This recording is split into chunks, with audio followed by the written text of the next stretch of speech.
এবারের আইপিএলে দুর্দান্ত ফর্মে থাকা ক্যারিবীয় অলরাউন্ডার সুনীল নারিনকে জাতীয় দলে ফেরাতে 1 বছর ধরে চেষ্টা করে যাচ্ছেন ওয়েস্ট ইন্ডিজের বর্তমান টি-20 অধিনায়ক রুবমান পাওয়েল।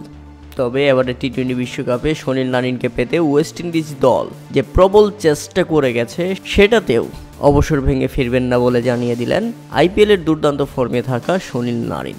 তাদের সম্ভাবনা ঝরে পড়ল অঙ্কুরেই। 1 বছর ধরে চালিয়ে যাওয়া রুবমান পাওয়েলের চেষ্টা বৃথা গেল। ওয়েস্ট ইন্ডিজ দলের আশাও পূরণ হলো না। সুনীল নারিন জানিয়ে দিলেন অবসরের সিদ্ধান্ত নিয়ে তিনি শান্তিতেই আছেন। আইপিএলে দুর্দান্ত ফর্মে থাকা এই স্পিন অলরাউন্ডারের পরিষ্কার প্রতিক্রিয়া, বিশ্বকাপ খেলার জন্য আন্তর্জাতিক ক্রিকেটে ফেরার তার কোনো ইচ্ছে নেই। এবারের আইপিএলে ব্যাটে বলে অসাধারণ পারফরমেন্স দেখিয়ে যাচ্ছেন সুনীল নারিন। এখন পর্যন্ত ম্যান অব দ্য টুর্নামেন্ট হওয়ার দৌড়ে এগিয়ে আছেন ভালোভাবেই।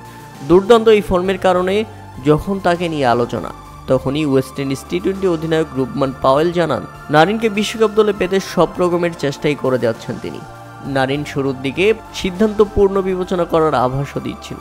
তবে এবার আইপিএলের দল কলকাতা নাইট রাইডার্সের দেওয়া এক বিবৃতিতে নারিন জানিয়ে দিলেন বিশ্বকাপের মাঠের লড়াইয়ে নয়, বরং তিনি থাকবেন সমর্থক হিসেবে। নারিনের মতে, আমার পারফরমেন্সের কারণে সাম্প্রতিক সময়ে যেভাবে অনেকে প্রকাশ্যে ইচ্ছা প্রকাশ করছে যে আমি যেন অবসর ভেঙে ফিরে আসি এবং সামনের টি-20 বিশ্বকাপে খেলি, তাতে আমি সত্যি মোহিত ও বিনীত। তবে অবসরের সিদ্ধান্তটি নিয়ে আমি শান্তিতেই আছি, কখনো হতাশ করতে চাই না কাউকে। তবে দোয়ারটি এখন বন্ধ এবং জুনে ওয়েস্ট ইন্ডিজের হয়ে যারা মাঠে নামবে তাদেরকে সমর্থন করব আমি।